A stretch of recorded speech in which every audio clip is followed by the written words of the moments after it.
Hello, everybody. Welcome to Two Mics, One Mic. Oh my God, we're back. We're back. But we just recorded an episode and it's lost. It's gone. It's gone forever. It's gone forever because I didn't hit record on the button. I have decided to leave this show. But let me tell you something. It's been a month. podcast. We're a little rusty. No. But we had a great show. Sorry, you're not going to hear it. I am leaving this podcast. All right, but we have a very special show coming up. We are driving. We're on our way to see Batman: The Killing Joke. We're going to give one of the first reviews of the movie. We're seeing it in the theater. The look on Mike's face is disgusted because we just talked. We talked a whole bunch about what happened this week at Comic-Con. We were gone. We got to do it again. We got to do it again. Doing it again. Here we go. That's it. Let's start off on the top. First and foremost, we talked about Suicide Squad. We both agreed we didn't need any more trailers. It sold me already. I'm good to go. Then Wonder Woman. Batshit awesome. World War I. Looks great. Looks fresh. I think this is going to be the pivotal friggin' comic book movie out of DC as of right now. Justice League. I love Aquaman. We really don't like The Flash. This is us, long story shorting it, but I do enjoy the fact that him and Bruce are going to have a very good rapport with each other, like almost as a psychic, being that he's about 20-something freaking years older than him, or close enough to it. So we talked about that. We talked about some of the Netflix stuff. You know, they dropped the Luke Cage. It looks really good. I'm excited for that. Iron Fist, very little, but they're still shooting it, so they don't have that much.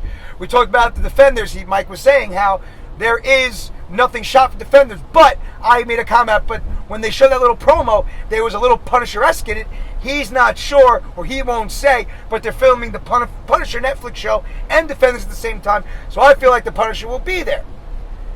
And we touched upon Guardians of the Galaxy, and we touched heavily on Thor Ragnarok, how we love the logo, how it harkens back to the days of 80s pinballs, synth metal, rock and roll, and it's got a great feel, it's got so much in it, it's got Planet Hulk. The only thing that showed that was the title. I don't know why Mike's looking so deep into the... Because I love the title. It might have just been, let's put this cool font. You don't know. And Brie Larson looked good in her Instagram pic. Yes. Hot. Yes, I'm into Brie Larson. They finally hire a hot chick. Hot. But I know we rattled through that, but this is Two Mics, One Mic. I'm MJC, he's MAZ, and this is the place to be to talk about everything. I'm Michael Anthony Zarzana, and this is Michael Joseph Consul Magno. Yeah, you just stole my shit. Again, because I stole the closing last time. You did steal the closing. So I knew coming into this I wanted to steal your opening, and I'm glad we got a second chance to do it. This is the one thing we didn't talk about. By the way, we're going to see The Killing Joke right now in Hazlitt, New Jersey. Yes, we are. I don't know why they dropped the Hazlitt, New Jersey, but I dropped the Hazlitt, New Jersey. So we're going to, just talk about what we feel before we're going in. Mike read the book again. I did not, because I remember most of it, but there are things I miss, and they say it's very close to the book, so there's very little surprises. Well, here's the thing why I read the book again, because Batman: The Killing Joke came out at the time that I was kind of discovering comics. It came out in 85, 86-ish. I was 9 years old, and I remember reading it then, and it left such a lasting impression on me, and it was very dark for my eyes. So I wanted to read it again and see if it still had that feel. And to be honest, now that it's been 20-something years, the book itself felt a lot tamer than I remembered. But it's still a good book. It's a very Alan Moore book, and I'm really looking forward to this because of Mark Hamill's return. I'm really looking forward to this because of Kevin Conroy's return. I'm really looking forward to this because this is the very first time we're going to get an R-rated Batman movie in the big screen. And it's a goddamn cartoon. Goddamn cartoon. But that I don't begrudge that, because to this day I still say the best Batman movie we've ever put on screen was a cartoon Batman movie, Mask of the Phantasm, which was released in theaters. It wasn't my favorite cartoon. Not cartoon, favorite Batman movie. Cartoon Batman movie. No, just Batman movie. I got it. Just because it goes straight to DVD doesn't mean it's not a Batman movie. No, it didn't go straight to DVD. No, not that. I'm saying there have been ones. Oh, no, there's been Sub-Zero, there's been Batman vs. Dracula. No. I love Batman vs. Dracula. Dracula. Done really well. Yes. He beats everybody. That's all right. But we're going in to see The Killing Joke. We're both very excited. We're going to have one of the first reviews up there for our little show. And just to touch briefly about other Comic-Con stuff, me and Mike were on vacation. It's been a month. We're sorry. But I'm kind of glad we took a break because there's all this news that came out. Finally. And we were missing the news because we do it every 2 weeks. Every 2 weeks. All the good stuff always dropped the week we didn't do the show. We just had bad timing. And we rattled through the Comic-Con stuff, but just to retrace some of what Mike said, because Mike did you were very good with the recap, by the way. You remembered all that shit. But we just said it. I know we just said it. And we had jokes in there. I was making fun of you. We were on point. Mike said something about cake coming cake. all over his Oh, mouth. this is the Wonder Woman thing.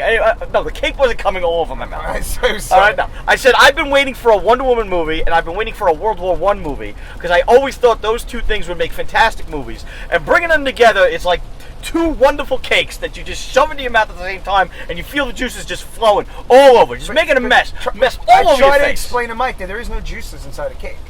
There's just tres leches. Oh, you think you're so fucking I'm smart? not so I would fucking have kicked smart. you the fuck out of the car. I'm gonna crash the side of my You car. never had a pineapple upside down cake? No, I don't Or mind run it. cake? Not into it. Juices, baby. Juice. Juices. Oh look, Go Rama. There it is. Oh my god, I haven't seen Go Rama in years. I know. Jersey's known for its What's the last time I go-go went places. to Go Rama? Oh, you know. No, I don't remember the last time I've been to Go Rama. Me neither. I think it's when Peyton Manning won his first Super Bowl, and we won. We won the friggin' the boxes in Big Nose Cakes. We won the jackpot. Oh, really? You won the jackpot? Me, Nevada, and our friend Josh, and it was know like that. $4,000 a piece. Wow. So we came right here. By the way, Go Rama is a Gentlemen's juice club. bar, meaning there's no alcohol. Yeah. So as much as you think we'd have spent our money on girls, we did not, and plus we also didn't spend our money on drinks because it was on the drink. But it was just to celebrate, because Staten Island, nobody wanted to go to those strip clubs. Anyway, moving on. But this is what I want to get to. This is the thing that gave me goosebumps. Yes. Only one thing. I'm going to be honest with you. I was pumped for the trailers for the Guardian stuff, the Thor stuff, Doctor Strange. Doctor Strange stuff. But Kong Skull Island gave me goosebumps. And Godzilla's your guy. So for a Kong movie to give you goosebumps is saying something, because there was also big news that Godzilla Resurgence is going to hit U.S. shores. Yeah, I don't know about that. We'll have to. I'm not a big fan of the design as of right now. It's a little weird. It's a little weird of a design. Yeah. The trailer's okay, but the trailer these are Japanese actors. I don't know if those actors are big in Japan. No. But they did a lot of slow stills on their faces. But I'm huge in Japan. Right, we're all huge in Japan. The I was gonna Italian say. is huge in Japan. Just saying. I mean, you might be like Mothra's Lavry in Japan, but I'm like King Ghidorah in Japan. Bam!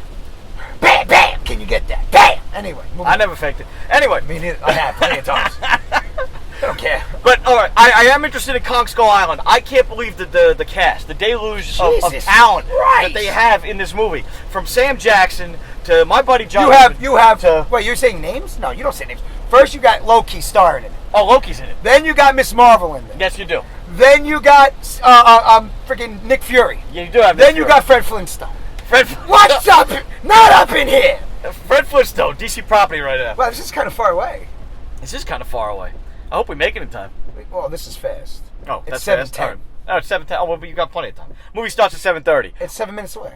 You picked me up a little late. That's all I'm It saying. was stormy. You told me 6:30. It was a down. You see the storm out there? I'm just saying. There was water in my dryer. Water in your dryer. Yeah, you know why? Why? Because the water must have been coming really hard on a slant, and it got probably through it gets through the ductwork sometime. I had to have something go in there, and there was water in my dryer. That should never happen. That should never happen. But it's a bad. simple thing. It's not that big of a deal. They go up, they re-silicone. Yeah. Not the end of the world, but still. Mikey just had a shower, so you got some tools, so now you can do some work. Oh, I want to make a joke. First, I want to just say to you and April, I really appreciate what you guys did. It really made me feel great.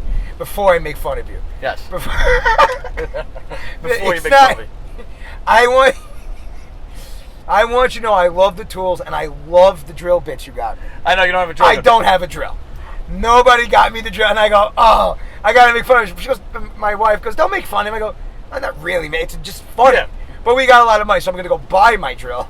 But it was just funny because you ever hear somebody buys you a box of nails and you don't have a hammer. Yeah. Well, I got some badass drill bits and I don't got it. Well, you told me you had a gun that wasn't that strong, though. It's garbage. I garbage. can't use it for anything. All right. Oh, it's trash. And here's the thing: that if it was either buy the gun and cut into the her part of the No, gift. no. It's fine. I like it. Nobody besides you and Sal. I was late to the party. That's Sal Francis for our Sal faithful listeners. Francis. I should have pushed out there beforehand. Yeah. Because thing is, if you want to tell your friends, tell their wives, listen, let them get, because we do need them from my home. I can't do much in my new house if I don't have any tools.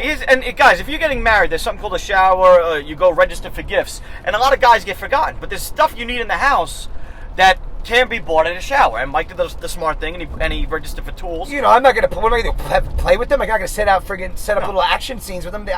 I don't preferably like doing that stuff, but sometimes you have to. Sometimes you have to. I mean, I put a ladder on there. Someone's like, Yeah, I know. I saw you had the ladder on Who the there. fuck's gonna buy you 100 something that line? I go, well, one, you really do need a freaking ladder, Yes, you man. do. But I get that. But then somebody goes, I got the heavy duty DeWalt construction radio, and like nobody was buying you that. And I was like, why? I was like, because what do you own, a construction company? I was like, No. those things are great. They're great for parties. You can charge every phone in the place in there. Yeah. First and foremost. Second off, I can throw it out the window while the music's playing, and it will not skip. I was working in the city on the 5th floor of a building. Did I go the wrong way? I have no idea. I think I'm okay. Of a building, and he got knocked out of the 5th floor and hit the ground. It did not break. It didn't break. It did not break. You heard it. Wow, here you first. just made a commercial. Hey, DeWalt, if you need people to advertise you on a podcast, there you go. That's an example of what we could do for you. I could do a lot for you. We could do for you.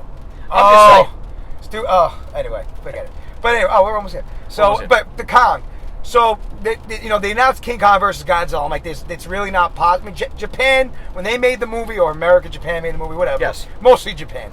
Because they were clearly not. Well, they're doing the whole Kong versus Godzilla thing. They're leading up to that because everything's Yes. a universe now. Yes, so it's not going to be the Japanese Godzilla. No, it's going to be our Godzilla. the Bryan Cranston Godzilla. Yeah, well, what I'm saying is Yeah. that when they made their version in whatever, the 70s, I don't remember how long ago that movie came Yeah. out. The way they made Kong bigger is on this island, there were these berries. And these berries made everything bigger. Lizards were bigger. Yeah. And so Kong would drink the juice from the berries, thus making Kong bigger. Yeah. Now that's a little stupid, so they didn't go that route. So in this route, I don't know why. Honestly, it's better if just he's big.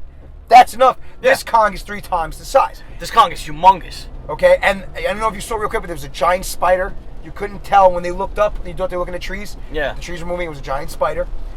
They showed the dinosaurs, but they're gonna go with more that he's not just on a prehistoric island. There are monsters, Yeah. not just dinosaurs, because he's too big for a dinosaur. So monsters. Monsters, because those dinosaur bones were what they ate. They're so big, these monsters, they ate dinosaurs. That's cool. So, but by looking at Kong's face when he came up, which was mint, Yeah. he still might not be as big as Godzilla. And I know, this is my feeling, as if I was directing or writing this movie, Kong can move. Kong is fast. Where Godzilla's a tank. So you do not want him. It's like a helicopter versus a tank. You don't want them to just hug each other. Yeah. Kong will use buildings, jump. So if, say, Godzilla is roughly, we say 350 feet, Kong might be 280 feet. Yeah. You know, like I'm 5'7", so Hector's 6'5". So there you go. So, but Kong jumping around and hitting and running would make more sense, especially that he doesn't like a gorilla. Like a gorilla. Yeah, like move. he doesn't have any projectiles. Godzilla shoots radioactive fire. So he's got to dodge and grab things and throw. And I think they were smart. Like, listen, he can't be this small, 25 feet tall, because he'd be stepped on. Yeah. But if he's this tall, he still can interact with humans, where we're not so like to hamsters. Like we're ants to Godzilla. To him, we're the size of hamsters. Where people have pet hamsters. Yeah.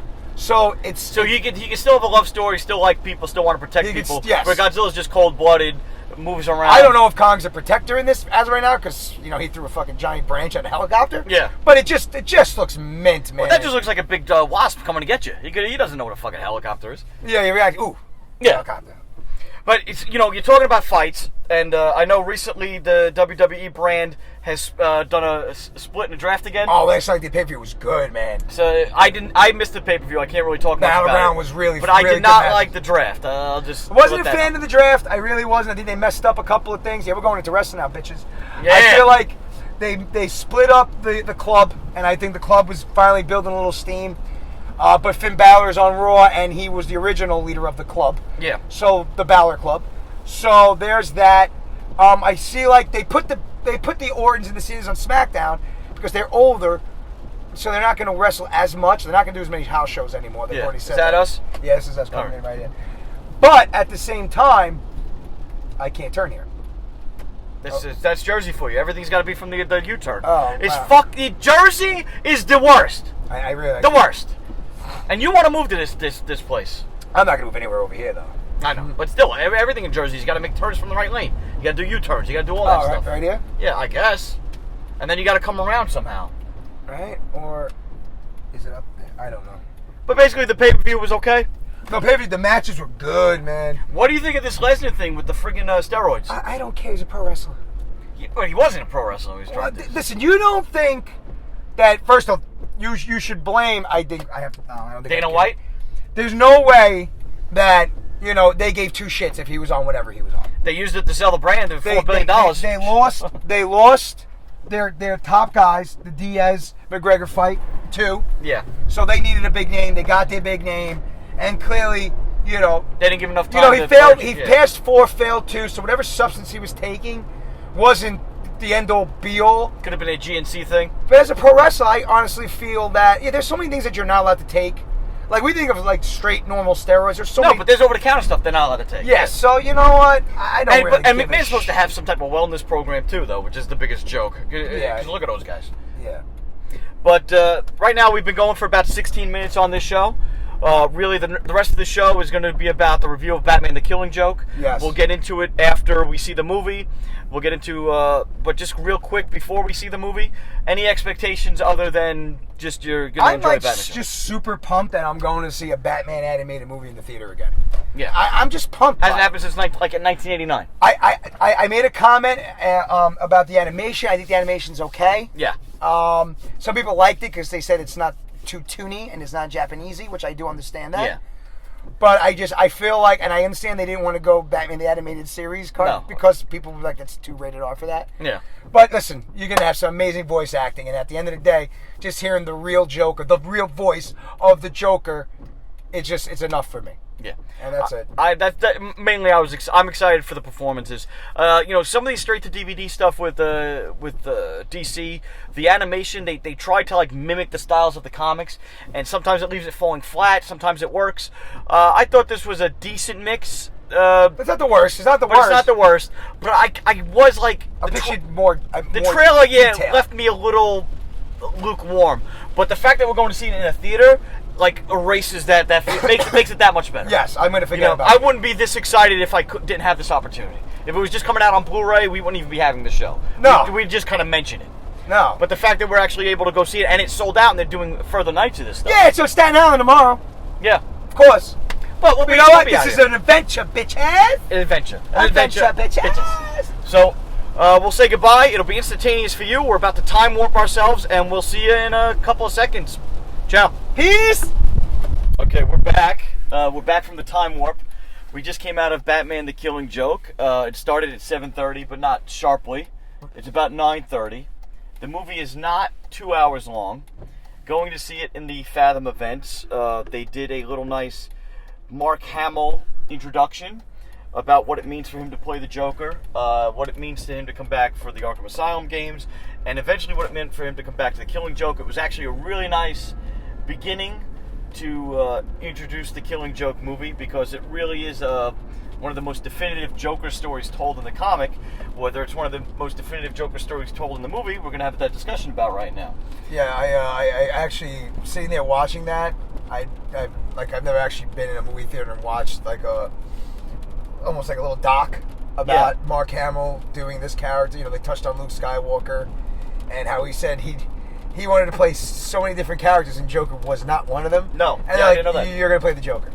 Yeah, he felt like being the iconic character of Luke Skywalker, that he couldn't do the Joker justice because nobody would accept Luke Skywalker as the Joker, and thank God he was wrong, because he really is the definitive Joker. It's in voice only, but what they also did is they showed, after the movie, they showed a little documentary about the music, but they really go into Mark Hamill's performance as well, because he sings in the movie. There's a number in the dance, there's a song and dance number that is in the books, but so they put it in the movie, and they actually had to make it a song and dance number. So they show him performing, and when he's performing his voice talents, he's not just sitting there saying words. He actually gets his whole body into it, his movements. If I saw that guy in a movie with grease paint, I think he could physically perform the Joker, even in a live action setting. He's just so embodies that character fantastically. And so that part of the first thing about this movie is that's not a letdown. And I think most people knew that, so that's not a surprise. No, the other surprise about this movie is, if you know this book, everything of the Killing Joke is in this, but there's more. Yeah, they added a lot of extras to fill up time. You think it was just to fill up time? Because I have a different venue on it. They, well, no. Well, part of it was definitely, they didn't say, well, we just can't do this. What can we flush out? Yeah. You don't go in, well, let's flush the story out and then make a cartoon. Yeah. They go, let's make this, and how do we flush out? And they went a little bit more, they gave Barbara Gordon a little bit more of a shining light in this. It was a Batgirl movie for the first part of this movie. It was really a Batgirl movie, and you know, this is not Batman at all. It's Batman is barely in it. It's called Batman: The Killing Joke, but it should almost be called The Gordon Family: The Killing Joke. Yeah. Because and people, like I said, if you read the books, you really know this is James Gordon showing how strong of a character he is, and Joker showing how wrong and deluded he is. And not just crazy, but actually how his rationality doesn't work. Yeah. You know, the whole thing of the book is it only takes one bad day for a good guy to become crazy. Yeah. And, you know, Gordon in the book does have this really bad day. But he holds through it stronger. And he comes out fine on the end, James Gordon. And what I've also felt is about fleshing out the movie is I don't think they did it just to pad out the movie so much as I think they felt that this is very much a standalone story. It's not part of like the animated universe, even though it's done by the animated universe guys. If you were going to go into this movie without knowledge of Batman or Batgirl, well, I mean, without knowledge, this is giving you plenty of ammo to say who these characters are and what the stakes of this movie are. Yeah. They adult up the movie right away. Absolutely. They do something with Batman and Batgirl that is a little uncomfortable. And maybe a little uncomfortable. What, them getting it on the rooftop? Getting it on the rooftop. It actually made plenty of sense, though. It does make plenty of sense, yeah. My only issue is how much older is he than her? I don't know how much older he is than her. Because you know what? That's like banging your best friend's daughter. Can you bang your best friend's daughter? It's like banging your father figure's daughter. Because he's like I feel like Gordon's more of a father. You feel Gordon's more of a father's figure, not a best friend. No, I He's don't. much older. It's the older Jim Gordon. It's not the red-haired Jim Gordon of the comics now. Yeah, no. It's the 80s Jim Gordon, white-haired father figure. Yeah. So I guess you could, because then it's almost like, you know, you're talking about partnerships. And this Batman isn't a Batman that doesn't know Barbara. This is a Batman that has his Robin been killed. Yeah. They don't allude to it. They show a picture of a bloody Robin when he's going through the Joker case files. They show, a Joker's greatest hits type of thing on the wall, which is also in the books, but it's a panel taken right out of Death in the Family. Oh, there's so many panels. Yeah. Like, just there's so many, like, jarring, like, his hands over his face when his eyes are bleeding when he first becomes the Joker. Yeah. There's so much of it. It's like, I would probably have. My opinion is, it's probably a better comic book. I think it is a better comic book. Yeah. Because it is very story driven and character driven. Yes, it's for slower. A cartoon. For a cartoon. Because there was people in the theater that clearly didn't read the book. Never saw the book. Yeah, never read the book. And the reactions in this movie, especially the end of the movie, yeah, was surprising from the crowd that would come out to see this. You know, I made the wrong turn. I did. I know you made the wrong turn, but we got to finish the show anyway. So yeah, I just want to point that out. That's all right. Mike's driving and he's having a podcast. He's multitasking people, and I think he wants to play Pokemon Go at the same time. But we're going to get home. That's not actually possible. If you don't think it's possible? No, because I can't see it. But if you want to get something out of this Killing Joke, is I'm going to tell you this: you want the Killing Joke story to hit you hard, read the book.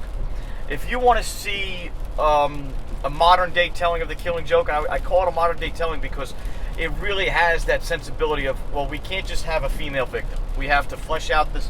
We have to flesh out this character. We have to give her some strength. We have to cater to a crowd that has grown a little bit soft in its horror, because the Killing Joke is really a horror book, and it kind of takes away some of the horror. It kind of backpedals on the horror stuff. Well, how would you really reacted in that movie because once they went through the Gordon, the Batgirl stuff, and actually started the book? Yeah. She's shot within 2 minutes. Yeah. So they had to build a backstory. They had to make the audience feel something. They might even who cares? She's not even Batgirl. Yes. So you know what? You're a little bit right with that. I'm more talking about what happened right at the end of the movie. Where are you going to the end? I know. We shouldn't go to the end. We pace ourselves. You say right away, let's not go to the end, and you go to the end. Well, I'm not going to the end. This is me teasing that what I've said has something to do with what's going to happen later. What you're talking about right now. All right. But you're right. They flesh out Batgirl because you're right. When the tragedy does happen to her, if you don't know this story and you watch the movie, now you have emotional connection to this character. Because we spend a lot of time with her. We get to know her friends. We get to know her passion for Batman. You get to see them in a case together. You get to, and it's a pretty challenging case. It's a personal case for Barbara. It's a villain that gets under her skin. Yes. As she's also dealing with these conflicting feelings for Batman as well. It was very much and it raises giving her own Joker for a second there. Yeah. But not on that level, like watered down crap version. Yeah. But just to show where Batman's brain's at. Yeah, when it comes to her as well. Yes. So when something bad happens to her, how it affects him as well. Because they did up the action a little bit because, like we said, the book is more of a psychological book. Yeah. But when the book starts hitting, they only diverge a little bit with the Batman stuff. They do a little bit more of Batman searching for Joker, which isn't, if I'm remembering correctly, and I read the book a couple days ago, isn't really in the book. Him like going to the criminals club and the criminals saying how they're more terrified of Joker than they are of him. Yeah. They add some more action beats when he first gets to the carnival and him fighting all the henchmen. I don't really recall that, particularly the Wolfman fight off the top of the baby pile. Dog boy fight. That I don't remember from the book. So they add some more action beats for Batman. They make it a little bit more action heavy, which I don't think it needed. I think if you're going to do a horror thriller, you could do the horror thriller. So I think that weakens it up a little bit, but I'm not here to nitpick. Me and Mike, after the movie, we turned to each other and said that was good. No, it was really, really it's good. And the ending really gets you. The ending's spot on. And then, well, I mean, Sopranos-esque. Yeah, I mean, at the end, Joker tells a joke, and Batman laughs. But Batman laughing is always uncomfortable. There's nothing funny about Batman joking. But laughing. Here's the thing. There's been many thoughts throughout the years about this book. Now, I am a little bit of a comic historian, right? Yes, sir. And I know when Alan Moore wrote this book, he was kind of promised that this book was outside continuity. He wanted to make a book. He was in a dark place. Alan Moore actually says this is one of his least favorite works because he felt it added nothing new. It was just darkness and anarchy. He felt that, but he has said that when he wrote the book, it was written to be outside the continuity. And if you know the way Alan Moore writes, he plays on themes. And even things they did in this movie, the things they did in the book that are stronger than this movie is the Joker, maybe his origin stuff in the books is done completely in black and white except for hints of red. And in the movie, they give it all a sepia tone, and you can actually see all the different color palettes, even though it's sepia. And I think that was wrong of them to do, because it takes away some of the psychological aspects that the book was shooting for by framing it all in black and white. Well, here's the thing. Like I said, the problem is, like I said, it's a better book. That's the difference. Sometimes I don't feel it would work. Yeah. In this film, in this animated film. Yeah. Because it works in the book does not mean it works in the film. And I feel like, hey, there were people in there that clearly didn't read the book. No, absolutely. And guess what? That's a score. Yeah, that's a score. They had one night release. It sold out so fast. Okay, we're gonna do another night. Yeah. That's a score. Yeah, you had people that didn't read the book come to see the book. And like everyone says, when people get there are certain things I'm very picky about with my characters from the comics to here. But at the same time, I also realize that we want our things to be around, and if they only cater to diehard true comic fans, page by page, there's not enough of us, and you're not going to see it ever again because they need to. So I really thought, would this have been a great movie? I think definitely. Yeah, it had more room to flesh out if you wanted to. If you absolutely, yeah. Absolutely. It basically, at the end of the day, it was about the Joker trying to prove a point. And it really was to break a good man. Yeah, that's part of it. That's one of the A plots. There's a B plot too that I was talking about before. It's like the ending is left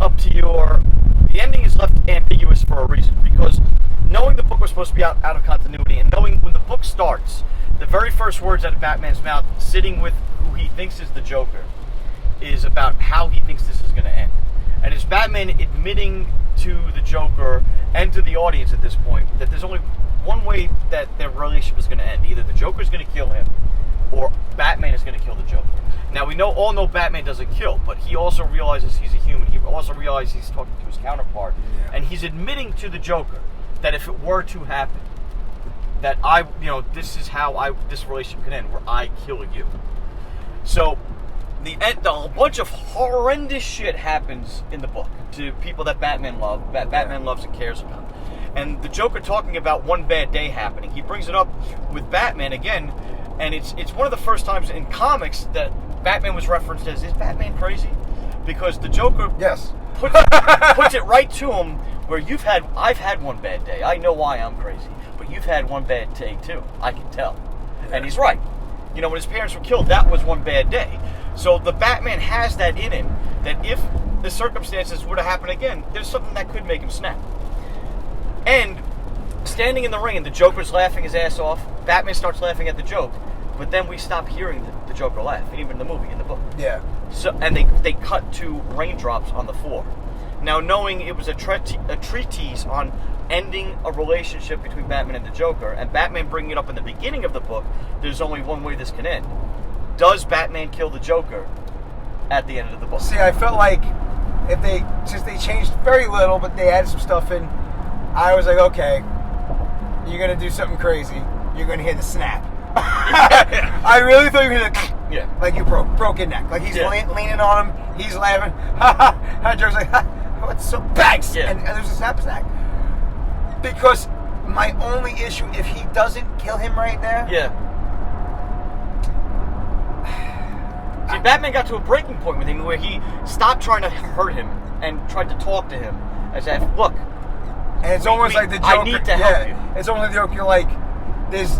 And even Mark Hamill, when he was talking about it, he said he felt like this actually, as dark as it is, the most sympathetic that he's ever felt the Joker's been. Yes. The Joker knows he's crazy. He knows it. And, you know, and this book puts it clearly out that he knows he's crazy. He knows there's something wrong with him.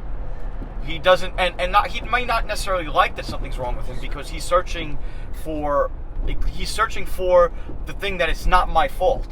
So he's trying to do it to somebody else. But when he realizes it, when he tries to do it to somebody else and fails, well, then maybe I do need to be put down. Yeah. You know, maybe I am that mad dog. I am not like everybody else. There is something genuinely wrong with me, and it's okay to let me go. Yeah. Kind of thing. Well, the thing that's also, I feel like is and you could take it at the end of this movie as well, is like Batman is pretty much, or at one point, which way you want to put it, was a step away from being the Joker. Yeah. Maybe not criminal-wise, but going the other way where he went crazy. My thing is, here's my shtick. How would Batman react? How would Batman be? I know his upbringing is completely different. He was a different person. But he was also a kid when it happened, not an adult. And there's the dilemma. He was still pure. He was still young. But what if Batman grew up a little older with the money? He might have had good parenting, but good parenting doesn't always mean you turn out. He might have been spoiled. Yeah. He might have been a rich, real playboy. He might have been a Kardashian. And then his parents were killed. Yeah. Which way, you know what I'm saying? All that stuff. Well, that's the Oliver Queen story. That you don't know all the stuff that goes through his mind. My whole shtick is, I feel like at the end of that story, he kills the Joker, in my opinion, because if he doesn't, then how much emotion really is left in that? Yeah. Yeah. You know? I felt even when I first read the book as a kid, it was unsettling to me because it was like, yeah, oh my God, Batman just killed the Joker, even though it's never outright said. And let me tell you something that the movie does, because this is a conversation you can have just about reading the graphic novel, but this is what the movie does so well. When I say it's a Soprano-esque feeling, the ending, there's music throughout this whole movie that guides your emotions. Yep. The only thing you're left with is the sound of raindrops and Batman laughing, and then nothing. Yep. Silence. And it cuts so hard to black that even though you know it's coming, because I knew how it was coming, because I know the ending of the book so well, it leaves you feeling unsettled. Very unsettling. Very unsettled. And then we can get to the point now that there were people in the audience that didn't read the book and were clearly very pissed. Pissed at the ending. Because what the fuck is that? There's no definitive closing to this movie, and the audience we saw it with, rebelled a little bit against it. So you could tell that they weren't fans, and the ones that were fans of the books, I looked around, you could see them smiling ear to ear. We clapped. You could see them smiling ear to ear and clapping. And here's something that I didn't like that they did, and this is what I was talking about before. They take a little bit of the horror back. They have a mid-season mid credit sequence. Thank you, Mike. Actually, before credits, still there was no credits. No, there was some credit. They had the Batman the Killing Joke credit. They had the main cast. Oh yes. And then they have a mid-credit sequence, almost as if this is like gonna have a sequel to it, which it won't. And like we said, this movie does, and the book does so hard to keep it out of continuity. It's just an experimental work on Batman and psychology. They throw in the birth of Oracle in it, and it feels so out of place to me because it tacks on this little happy ending of like. And I know why it was there. And for those people that hated the ending and didn't know what the fuck. Again, they gave what we want. That was the end of our movie. I don't think there's going to be any universe. That's not the point. There's no need for it. We got our ending. Yeah. They got their ending. Everybody's happy. Ours ended.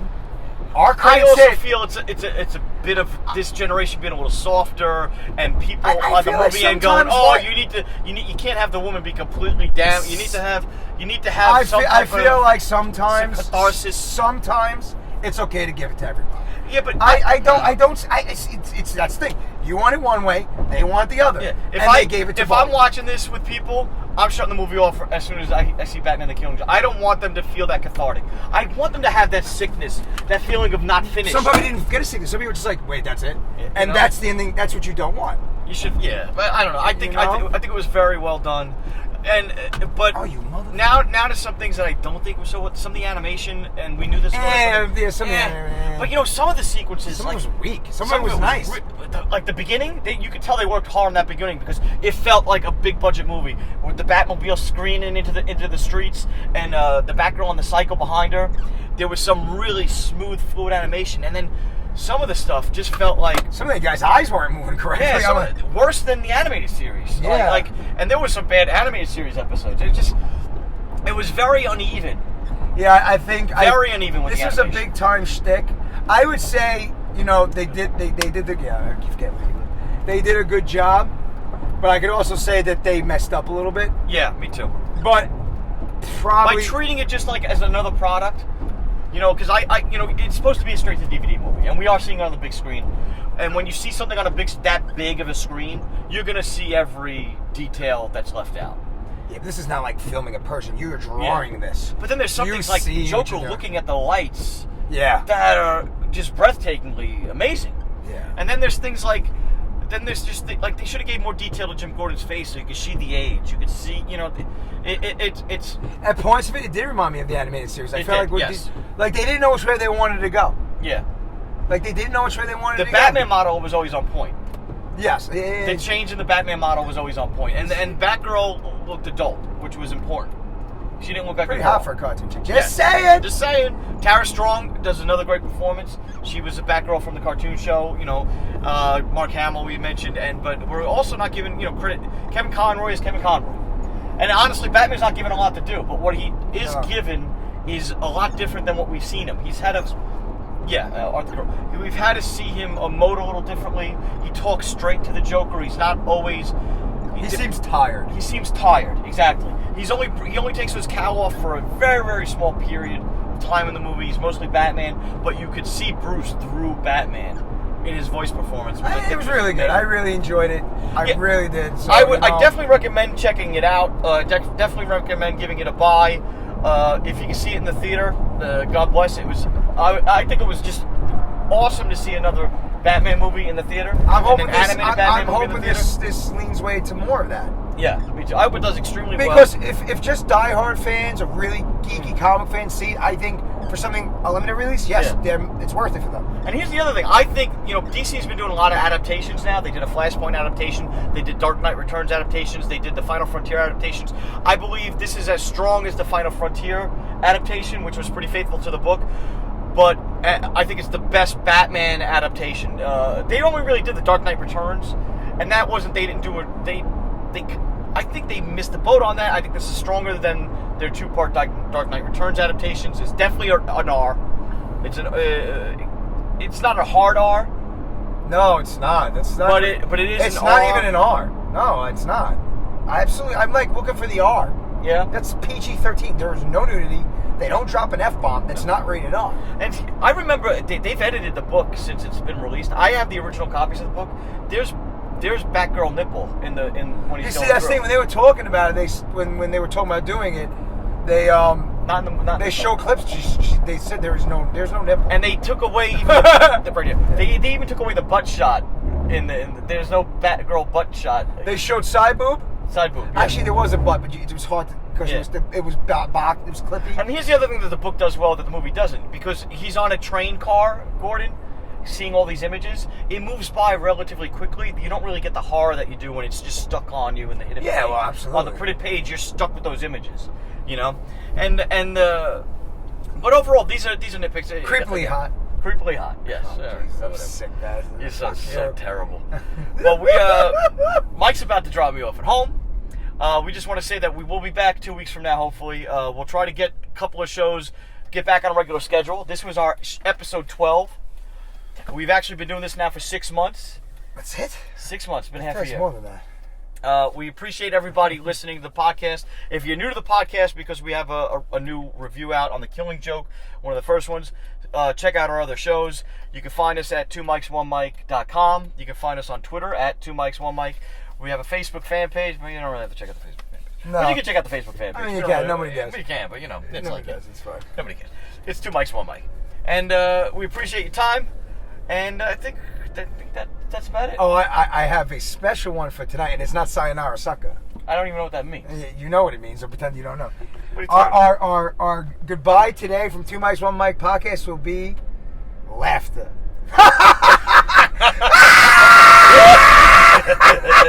Sayonara Suckers!